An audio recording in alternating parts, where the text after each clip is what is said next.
As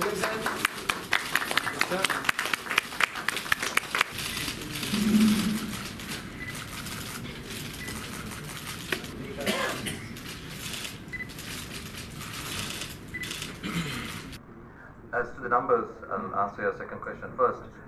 There are 1.3 million registered Afghan refugees as per the NADRA records who have what we call the proof of registration card.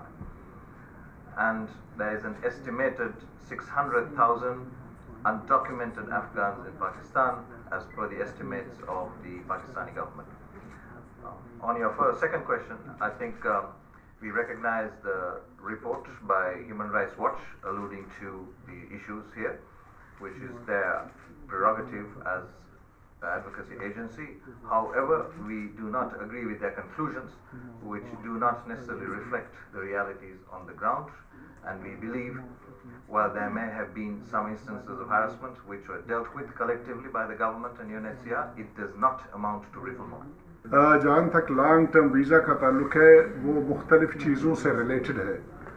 मसलन एक long term visa की हमने बात की है उन लोगों के बारे में जिनके यहाँ पर बिजनेस है। हम नहीं चाहते हैं कि औने पौने दामों वो अपना बिजनेस अपने कारोबार अपनी चीज़ को बंद करें और जस्ट लाइक चले जाएं।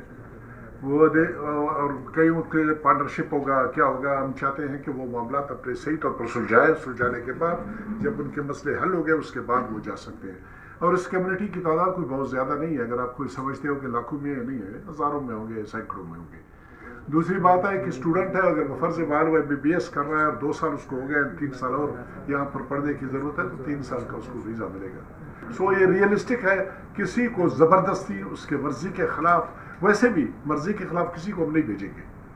जिनके पास प्रूफ ऑफ रजिस्ट्रेशन कार्ड है उनके बारे में हमारी कमिटमेंट है कि वो रह सकते हैं जब तक उनका अपना दिल न चाहे वापस जाने के लिए। اول دا دی چې د کډوالو د بیرته تګ پروسه د افغانستان د حکومت د لوري کلک ملاتړ لري، هم سیاسي ملاتړ او هم ولسي ملاتړ. او دا پروسه موږ غواړو چې په 2018 کال کې هماغسې غښتلي اوسي لکه تېر کال چې وه. په جریان کې هسې چې تېر کال تقریبا 7 لکه یا څه د پاسه 7 لکه البته ثبت شوي 6 لکه 6.5 لکه دي، مګر یو 1.5 لک نور دي چې هغه ځان نه دی ښودلی بېرته افغانستان ته ګرځېدلي. هغه څوک چې افغانستان ته ګرځېدلي دي د ښه هرکلي سره مخ شوي او هغه کډوال چې ګرځېدلي دي هغې هم د خپل تصمیم نه خوشحاله دي.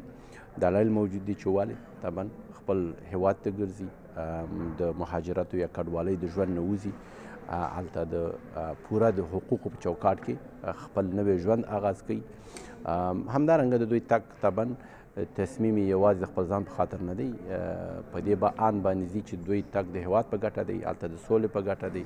زموږ ولسمشر همیشه ویلي دي، دوی ته یې ویلي په لویه جرګه کې، غټه جرګه کې چې د مهاجرو ما ترتیب کړې وه ولاړه، چې د افغان کډوال د افغانستان د ولس بدنه ده او کله چې دوی کډوال وي دا بدنه نیمګړې ده، دوی په راتګ سره به دا بدنه پوره شي.